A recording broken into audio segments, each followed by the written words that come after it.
Yiddish sponsored. We would like to thank the sponsor for today's shir. It's sponsored by Molly and Arthur Kaplan. It's to commemorate the yahrzeit of Molly's father, Zev ben Shalom Kleiner. So the neshama should have an aliyah. We do indeed thank you. Good morning, sir. I'll give you something out of the classroom. Parshas Vayeishev is what we're doing. I'll move the cameras just. Parshas Vayeishev, you can find on page 198. We are familiar with the narrative. We have here the first Jewish machlokas. The first time you have an entity known as Jewish brothers, where there is an expectation that they would be getting along. But nevertheless, unfortunately, we have the harsh reality of disputes, fighting, and it all starts off with one of the brothers, Yosef, having dreams. What are dreams? Well, for Yosef it meant one thing. For his brothers it meant something very, very different. For Yosef, these dreams are an indication that he has a mission to fulfill.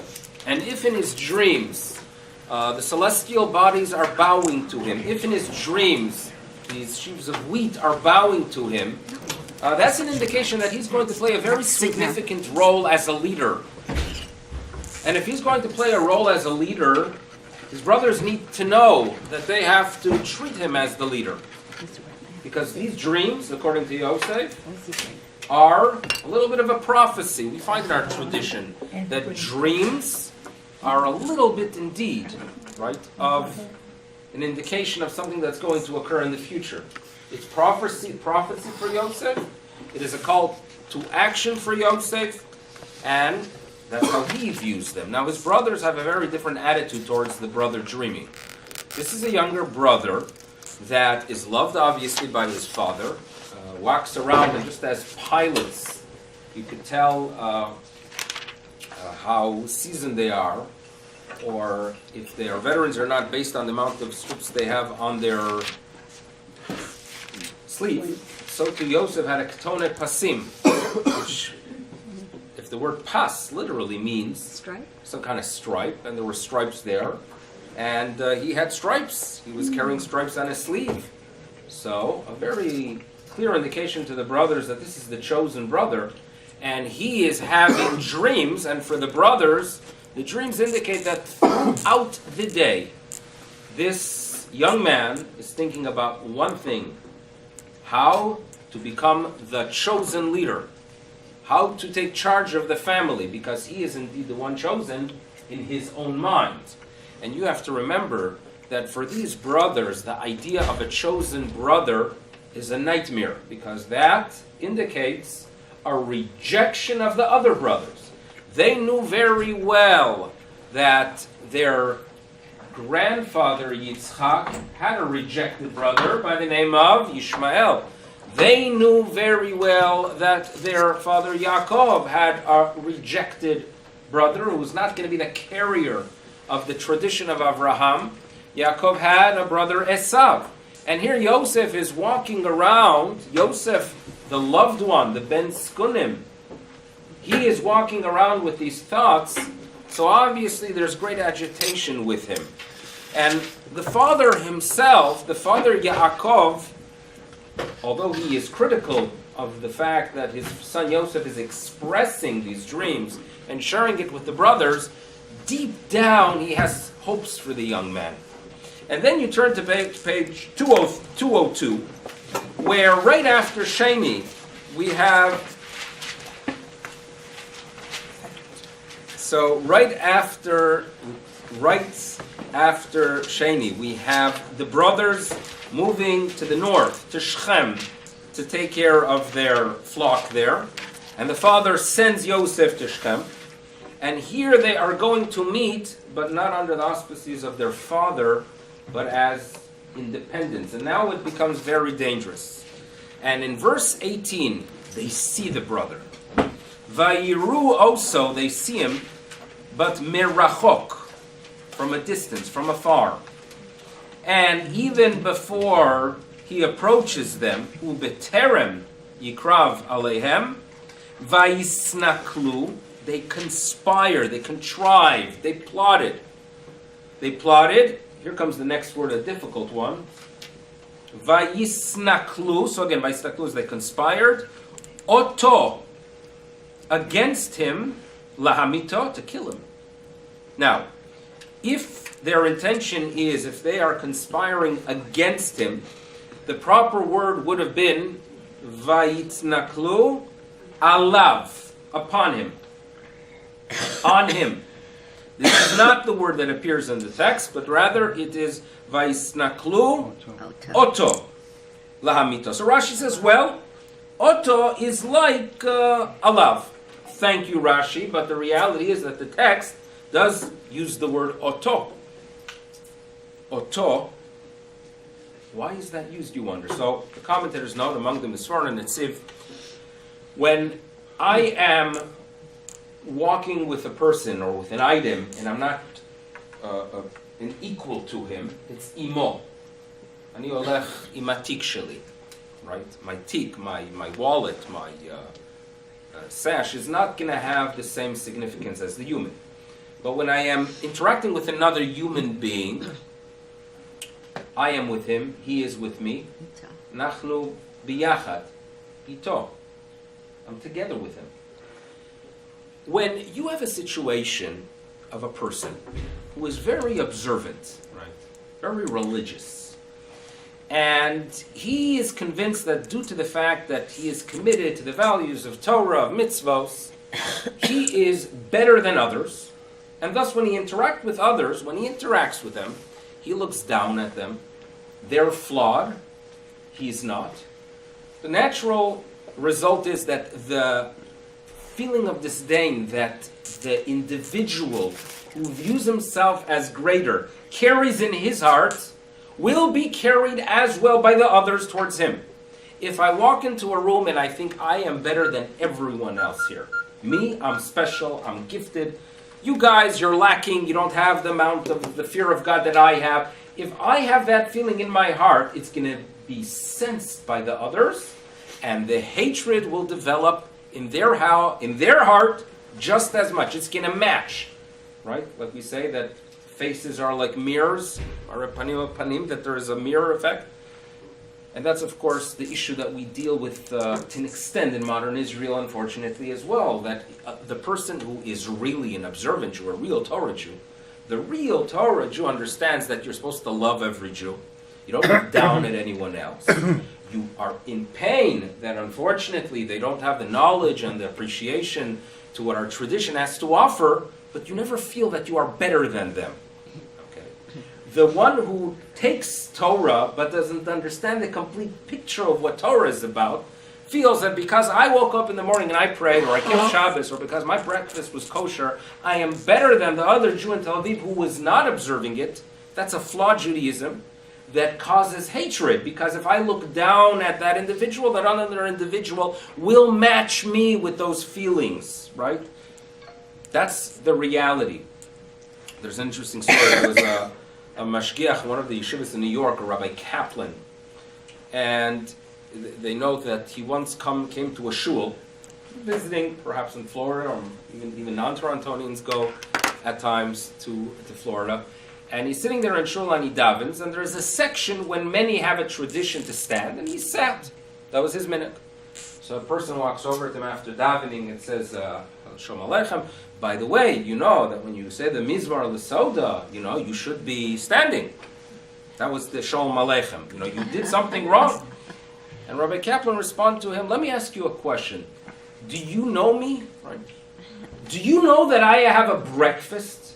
In other words, is there a possibility that I'm here as a stranger and I have actually nowhere to eat breakfast? The guy doesn't answer. He says, your first question should be, the question, if you are really concerned about me, the question should be, Rabbi, do you have where to eat a breakfast? Perhaps you're hungry. Right? Can I get you a cup of coffee? That should have been the question. Your question was not about my needs. Your question was basically about something spiritual. So obviously your concern is not for me. Your concern is for yourself to show that you are better. That's the story. And it's so true, because if indeed we are concerned, right, my concern should be a package deal for it. Physical welfare, spiritual welfare. That's when things are right. And now we have an understanding what's happening here. Yosef, in the minds of the brothers, views himself as the chosen one, the one that's better. Yosef develops, obviously, in his heart, a feeling, right? He feels that the others are lacking value. What's going to be the result? The brothers are going to have the exact same feeling towards him. So therefore, Vayitznaklu Oto, they are together. They have the exact same feeling towards one another. He feels towards them what he shouldn't. They feel towards him what they shouldn't. And here we have the roots of Sinat Chinam. Now the commentators explain that the brothers were paranoid, were very concerned. Here is a young man who believes he is chosen, when we know the history, the father and the grandfather. There was a rejected one, lost spiritually. It might happen to us. Yosef might become the carrier of the tradition of Avraham. And therefore, in their mind, he deserved the death penalty. Harsh reality, the sale, this is a time for there's sales everywhere. We unfortunately have the sale of Yosef, right? And he's sold to the Egyptians. And then the portion moves on page 208. On page 208, it moves to the story of Yehuda, which, if this it's a unique text where you have, it's a unique text. What do we do with Yosef HaTzadik? If he was a tzaddik, so... He develops into a significant tzaddik after his mistakes of his youth. V'hunar, right? And there are things that our tradition never holds back. We're not a cover-up religion, right? There's not an Nixonian religion where you cover up mistakes, as we'll see soon. The theme is, he was a na'ar, but in the moment of his moment of challenge, boy, what was he a tzaddik? And so too, when we'll see with Yehuda now, you look at this portion, it's unique. You have a Yosef, sail to Egypt, the camera, right, the second crew, sometimes in movies, they have like a second crew because they can film, because it's a whole different scene. So the second crew is filming now Yehuda, and then when it goes back to Yosef. A very unique structure for a parsha. And this story with Yehuda is, again, one that I don't know how proud, when you just read it, you have a very sad situation of him losing two children. A daughter-in-law by the name of Tamar.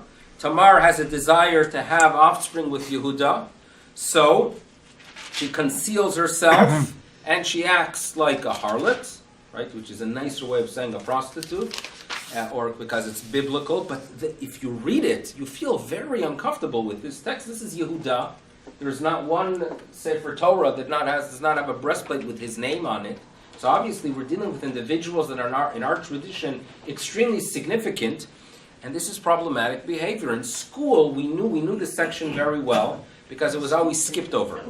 And whenever the teacher says we are not reading this chapter, we woke up and we started reading. And that's when we know these chapters as 8-year-olds much better than any other chapter. But there's discomfort here. You can't ignore it. It's in the text. But what we are told is that his greatness appears on page 212, the end of chapter 38, where, as in verse 25, she is being taken out, right? And she sends to her father-in-law, by the man to whom these belong, meaning at the moment of the relationship, a few personal items are taken by her. She presents them and sends them to him and says, please, can you recognize them? And what happens? Yehuda in verse 26 recognizes the items, and there's no cover-up here. He deals with the situation. She is right. It is from me. And therefore, the children live, she lives, and they live together, happily ever after. Now, this is an important message in life, that there are times that we have to accept the past as something we don't control. Meaning, the mistakes of yesterday I can't change. I can do tshuva. I cannot allow them to destroy me. What I decide now as how to deal with those mistakes will define me. And that's Yehuda. Yehuda has this ability to go ahead, and when the evidence is presented, right, and it's a shameful moment, word gets out that he is acting in such a way, he has a relationship, he doesn't try to cover up, he confronts it. That is the greatness, and that's what inspires us. People make mistakes. Greatness is to know how to deal with those mistakes. Greatness is to recognize, you know what, there was a mistake there, I'm strong enough to deal with it, let's move forward. That's how Yehuda becomes the one worthy of leadership. Fine. Another fascinating section of the Parsha. And then we have at the end Yosef in Egypt. But I always look for some kind of general theme. What is really, what's the message of this Parsha? A general theme? So there is a statement in the Midrash that clarifies it and gives us of guidance, what we should be eyeing as we read this portion. And the Midrash tells us, you should know, that this Medrash Rabbah, so this is like we could call it, when you use the generic term Midrash, it is this Midrash, Medrash Rabbah. Okay? Many of its statements are difficult to understand, but quite often, if you really want an insight, if you want to know what's at the heart of a portion, you turn to Medrash Rabbah. And the Medrash tells us that you should know that as everyone is busy in this week's portion, this one's being sold, this one's selling, this one's mourning, everyone's busy. What was HaKadosh Baruch Hu involved with? So the language of the Medrash is HaKadosh Baruch Hu, Osek and Boreh, three words that really will define the Parsha. Oro Shel Mashiach. Period. The light of the Mashiach.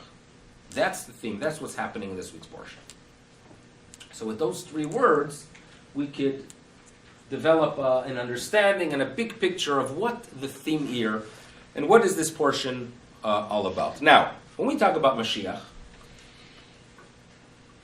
it's the idea that Jewish history has purpose, right? That we believe that there's a bright future ahead. We don't take the approach that this Messiah is this Armageddon, right? That everything will be destroyed, but rather it's a time when we fulfill our mission of being a light upon the nations, a time when there's conflict in the world, they could come to a wise leader in Yerushalayim and get guidance. The concept of an area, central location for humanity exists today. There's a corrupt building in Lower Manhattan known as the United Nations. So that the concept exists. We are just going to upgrade it and have one that is actually functional and guided by justice, not by corruption. That's what's going to occur. That's what the Messianic era is all about. Peace upon humanity, a light upon the nations. My house is a house of prayer. Beti bet tefillah yikareh l'chol ha'amim. That's the Jewish approach. Now, once we understand the significance of the Mashiach and the Mashiach personality, so we know that there's actually going to be a person. This Mashiach is an individual. And we are looking for leaders. We want true leadership. And that individual is going to play that role. Now, in Jewish tradition, and here things get a little bit complex, we're actually going to have not one but two different. Mashiach ben David, the real one, and Mashiach ben Yosef. I've mentioned here a few times already that as my son Aaron, as a genealogy project, I helped him in 8th grade. It's not so hard, but there are many books out there. We were able to trace our family to David HaMelech. Mashiach. Don't mess, be careful, you never know. So he was generation 106. It was magnificent because out of the 106 generations between my son and David HaMelech, we're missing only 2 names, meaning we knew that there are people there. And again, these are people that did research over the centuries. We're just plugging in to a much greater tree. Very interesting idea. But then there's the other Mashiach, the Mashiach ben Yosef, where we are lacking clarity. He appears in the Talmud, meaning the concept appears, but we are lacking clarity what exactly it means. Who is he? Is it an actual person? Maybe it's in a movement.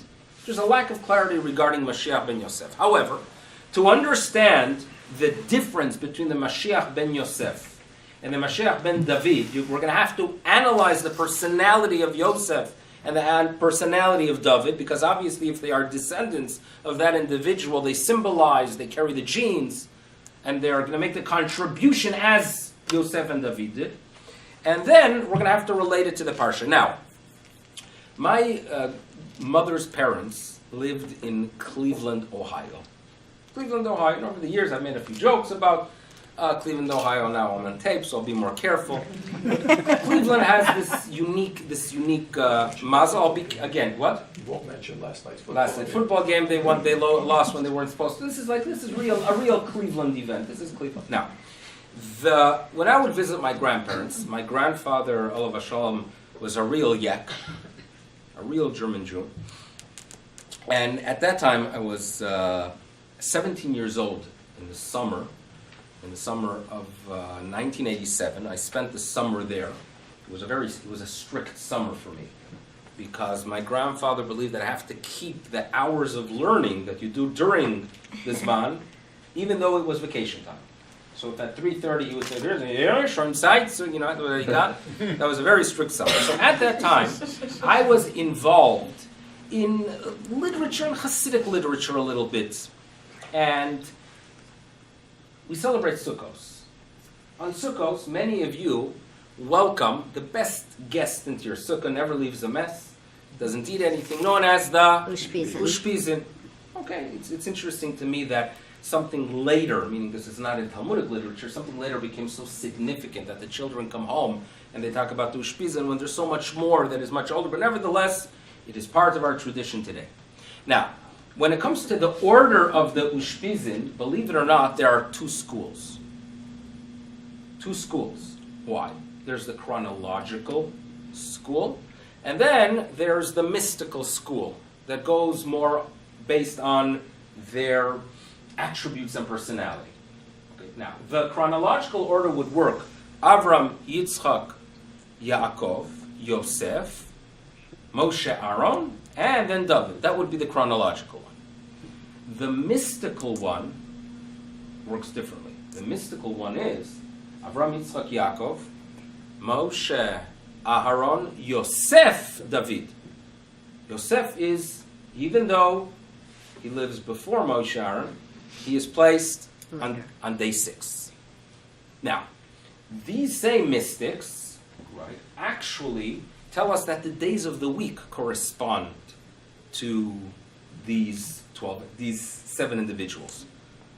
Avram, Yitzchak, Yaakov, Sunday, Monday, Tuesday. Now, I mentioned Cleveland, Ohio, because they had these copper pictures on the stairs going up, and on the top of the flight was Avram, Yitzchak, Yaakov, Yosef, Moshe, Aaron, David. That was the order, meaning they took the chronological order. And at the time, due to the fact that I was studying this literature that was more from a different angle, so one night I decide I'm going to switch it around. And what I did is I take Moshe, Aaron, right? I move them up, place Yosef one before the last, and I felt, it's mystical. Now I did this in the evening, and I was the only one sleeping upstairs. By next morning, by 6:45 a.m., as I'm walking down to go to davening, he was already switched back. My grandfather had the ability to sense that something's not in order as a yek, even if he's not walking by it. It's a sense, a yekish sense that the man had. So now, this is the idea. So what is Yosef about? To understand Yosef, according to the mystics, you have to understand Friday. And to understand David HaMelech, because again, I'm working with that system. Yosef is day 6. David is day 7. Friday, Saturday, Yom Shishi and Shabbos. So Yosef is the one who is preparing. He is setting things in motion. Friday is that busy day. It's not a coincidence that the well-known book about the rabbi was Friday, the rabbi Slept late. Why did he choose Friday? Because Friday is the day you're supposed to wake up early, right? That's why it was Friday. Friday is that day that you are preparing for Shabbos. You are setting things in motion.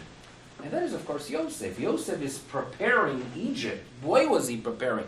Preparing a country for the arrival of his family. He is putting things in motion. He is setting things. He is arranging. He is the mashpir. He gives sustenance. That is Yosef. David, what does David do? David, on the other hand, really has nothing. He carries nothing for himself. He is a reflection. Shabbos, what is Shabbos? When we welcome Shabbos, what are we really welcoming? We're not welcoming the day. Well, we are welcoming the presence of God, the Shekhinah. So Shabbos is more of a reflection. It doesn't have anything of its own.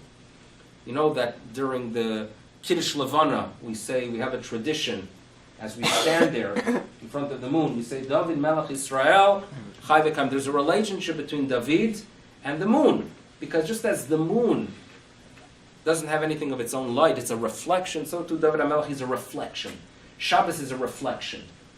So, with that, we can understand the following. If there is a Mashiach ben Yosef, the Mashiach ben Yosef is the one who is setting the stage, putting things in motion, preparing the environment for this messianic figure. That's the Mashiach ben Yosef. The Mashiach ben David is the one that welcomes HaKadosh Baruch Hu into the picture. Inspires people not to be a follower of himself. It's a key rule. In Israel, there are many Kabbalists that people go to. Right? Charismatic individuals. And some of them are valid individuals, quite worthy. Some of them are quite questionable. And I think the rule of thumb is, you have to analyze and assess what is their message. If their message is, come to me because I am great and I'm an amazing guy and I see the unseen, keep away. If he says, come because together I can inspire you to become a better Jew, to make a contribution to society, to learn more Torah, to be shomer Torah mitzvah, if that's his goal, to be a reflection, you could follow such an individual. Right? That's David HaMelech, that's Shabbos. That's the Mashiach. It is not that everyone should follow a great leader. They should be inspired and recognize that there is a higher being. Mashiach ben Yosef, preparing the stage. Mashiach ben David is the one who is actually going to be there to inspire us to connect to this higher being. Comes this week's portion and it tells us the following. You should know. A person cannot do good to the fullest if they don't first experience the darkness of an environment that lacks that good. I cannot become an individual that brings people together, right? That believes in unity, setting the stage for greater things to come. I cannot do it to the fullest unless I first suffer from the lack of such unity. Yosef suffers terribly for many, many years because he agitated his brothers. No question about that. So how does he do tshuva? What happens with him? Well, over the years, he sets a stage, and everything he does in Egypt is for the sake of his brothers. And when afterwards they come to him and they say, we're so sorry, he says, oh, no problem. It was not me, it was God. He is the man of unity. But how did he develop an appreciation? And how did he develop those tools to become that individual of bringing people together by experiencing the lack of such unity? That's Yosef. And that's what we are reading. It is preparing the Oro Shel Moshiach. So first we have a preparation of the light of Mashiach ben Yosef. And then you should know that when you talk about David HaMelech, he had some serious issues in his career as well. Some significant issues, some behavior that's problematic. It's assessed to what extent, if legally it was perhaps not, but nevertheless a terrible chil Hashem, which is even worse.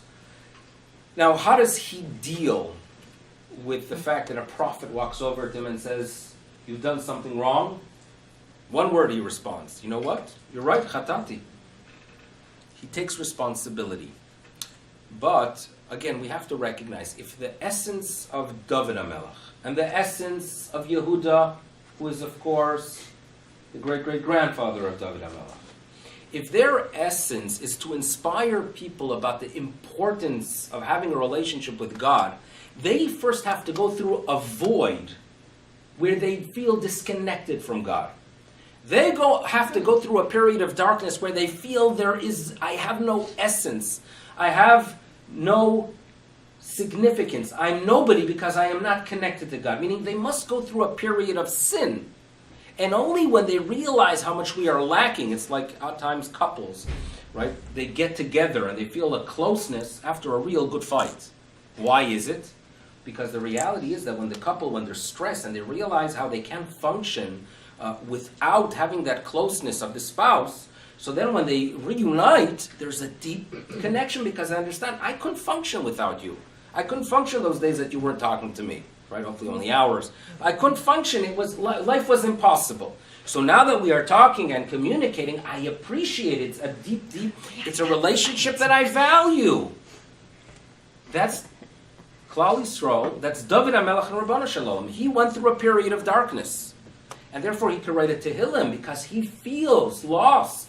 Someone nafshi, I'm thirsty to reconnect to God, and then he reconnects. And Yehuda goes through the exact same thing. That's darkness. His behavior. But how does he deal with it? He doesn't, the cover-up individual is not going to gain anything from the darkness because he'll try to ignore the darkness. It never happened.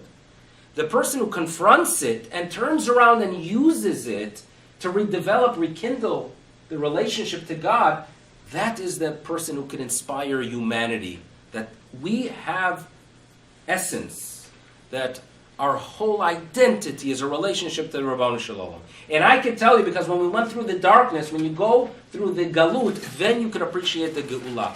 So this portion is setting the stage for Mashiach ben Yosef and Mashiach ben David, based on the problems that existed. The problem of agitating and the terrible friction between the brothers, and of course the darkness that Yehuda goes through with behavior that was extremely problematic. But he confronted it and he uses it for the good. Now, there's one more thing we need to know about the Yemos HaMashiach. Just one. Just one more thing? One more, okay, perhaps a few more, but one more that will fit in to listen, it's an extended topic, the Mashiach. It's important to be aware of it, right? You know, Chabad made a tremendous contribution that people talk about it, right? But it belongs to everyone. It belongs to Klal Yisrael. There's no question that the Lubavitcher Rebbe was a messianic figure. In other words, the way he inspired so many, that people would wait in line to see him. There's no question that there was something very inspiring about him, and we get a flavor of what the Messiah will be by reading, you get a flavor of the concept. There's no question about that. But there's one more thing I want to focus on here. And that is, we talk about we want Mashiach now. You know the song? Mm-hmm. Right? You know the song? We want Mashiach. Yes. Is it all good? Coming to Mashiach, so there's a fascinating statement in the Talmud that one of the rabbis said, I hope he comes, but I hope not to be around. Because when he comes, boy, the world's going to be a mess. Right? There's some harsh words about the coming of Mashiach. There's the last Mishnah in Tractate Sota. This is a Mishnah. So we're talking about oral tradition in its purest form. And we are told that with the footsteps of Mashiach, the world is going to be a mess.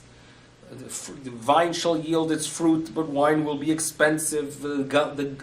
Listen to this, Galil shall be laid waste. There's a lot of harsh descriptions of what's known as the Ikvisa de Mashiach.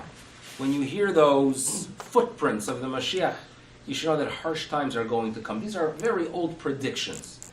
And I think I'm not the only one who believes that we went through that harshness in the Holocaust. I mean, the unimaginable. And if the rabbis are talking about a time that is madness, complete madness, open any book, any Holocaust book, and you have that complete madness. So we had these Ikvasa de Mashiach. They are very, very dark times. And even though we use the word Mashiach, meaning the footsteps are coming, and you would think the footsteps of something great, the sunrise of a good period, you would think that it's going to bring only good. It's a mess. And this is indicated in the Torah on page 176. On page 176 in last week's Parsha, Yaakov Avinu has a battle with an angel, which symbolizes the battle of exile. And he is injured in his thigh. very symbolic of that which, according to some, indicates that when you move from place to place, you need the feet, you need the thigh. When Jews move from place to place, that's when they pay a price. They come to America, they throw their mitzvos off the boat. He's an injured man from this exile, from this battle with Esav. And on page 176 in verse 32, there is an indication here that eventually, by turning to God, there will be a sunrise. A sunrise symbolizes the new light. The darkness of the exile is going to come to an end, right? Vayizrach lo hashemesh. The sun did indeed rise for him. When after he turns to God, Penuel, the sun rises for him. But don't think he's coming there as a healthy man. Don't think Messianic era, suddenly there will be large fruits growing on trees and bread growing on trees. This is not what we are presented here with. We are told the Mashiach comes, but unfortunately, he is Solea al Yeracho. He's limping. A limping entry into Eretz Yisrael. Right, you see images of people making during the Bricha, 1945, 1948. This is a limping nation. We're limping. It is. There is a Zricha. On the truth. There is.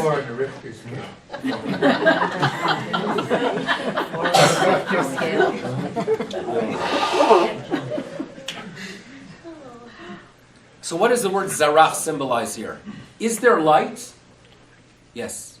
It's interesting to note that we call the period of sunrise and sunset as well damdumei chama.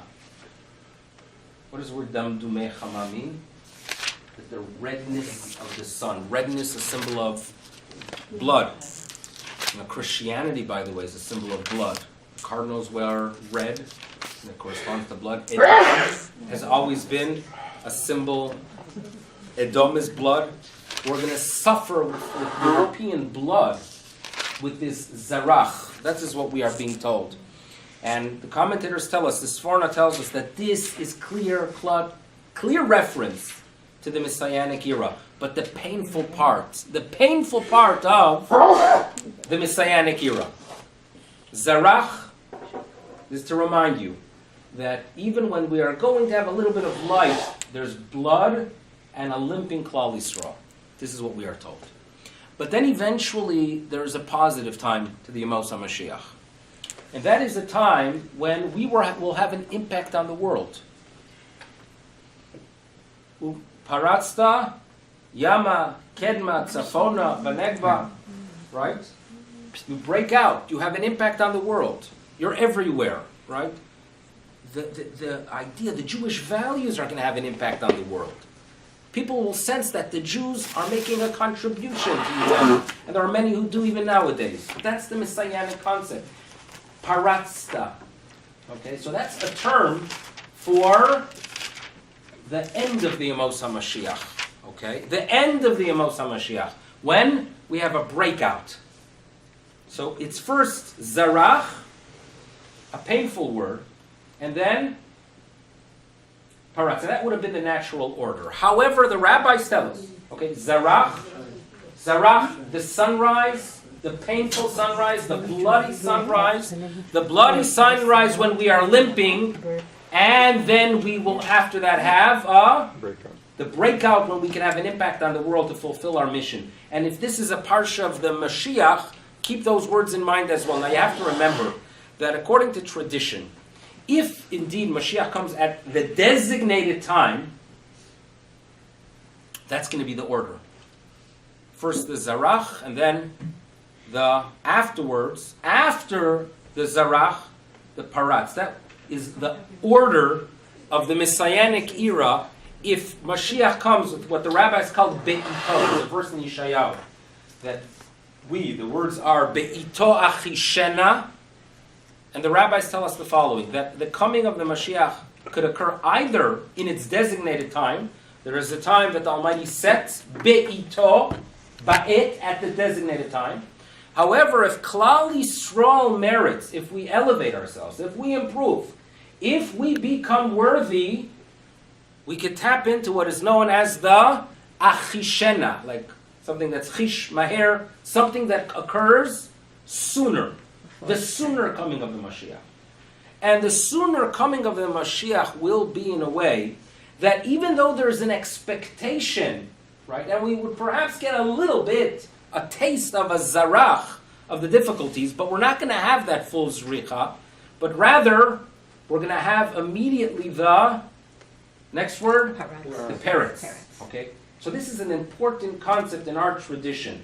And if in this week's portion this is the portion of Oro Shel Mashiach, there is no question that there must be a reference to these occurrences, to these ideas and to these concepts in this week's parsha. So now we could turn to page 212. After Yehuda has a relationship with this woman, and these are his children that will produce eventually the house of David and the house of Mashiach. So there is obviously symbolism here and indications here that relate to the messianic concepts. So we are told that in verse 27, Tamar is having children, Mazel Tov, Vayhi be'et lideta, and it comes to the time when she's giving birth, and we have not one, but rather twins.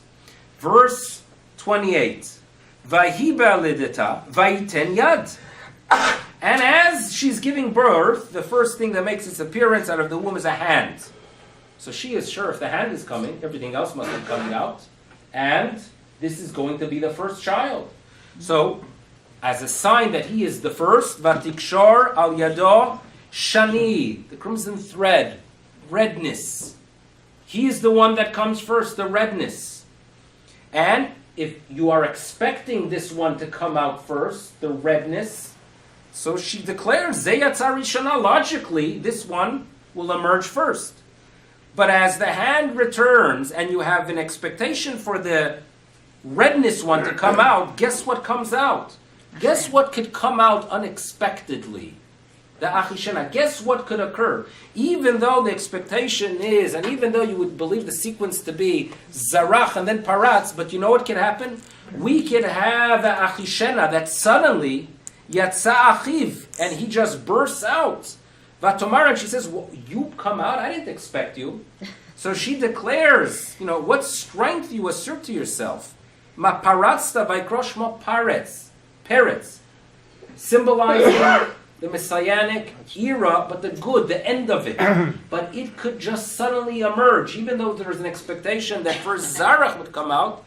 But the reality is that parents, there could be a breakout, that the messianic era, the era of peace and having the impact on the world, that could occur before a Zerach, if indeed we merit the Achishena, that he comes first.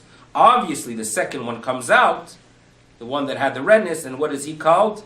Zarach. Zarach symbolizing the bitter bloodness and the suffering of the sunrise, but Peretz symbolizing when we break out, and Mashiach obviously is a descendant of David, who is a descendant of Peretz. Okay, because that's the goal, and that's how we view Judaism. So what we have at the end of this week's portion, at the end of this section, is a clear reminder of the Messianic era. So if this is a portion of Oro Shel Mashiach, I think we can understand suddenly very well why the Torah describes in detail why we have such an interesting birth.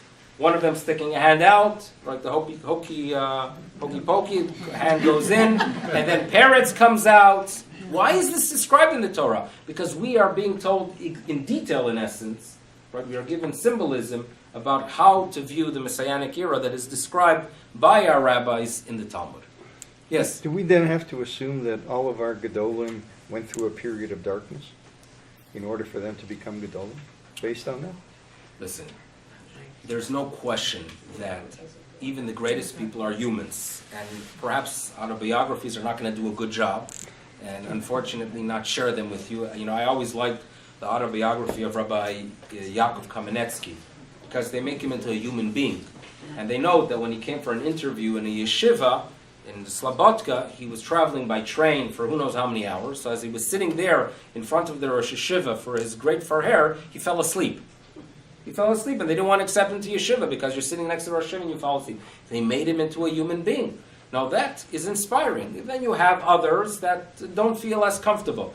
But Humans are humans, and they are to inspire us. When you have a human being that goes through darkness and turns around and utilizes it to become a better person and assists those who go through darkness, because he could say, look, I went through that period and look at what I achieved, that's the greatest chesed, and it's a Torah of chesed. And that's how I think there are many that have achieved their mission through it. Thank you so much to the sponsor. Thank you everyone for coming, and have a wonderful day. We'll see you Bezrat Hashem next week. Oh, yeah.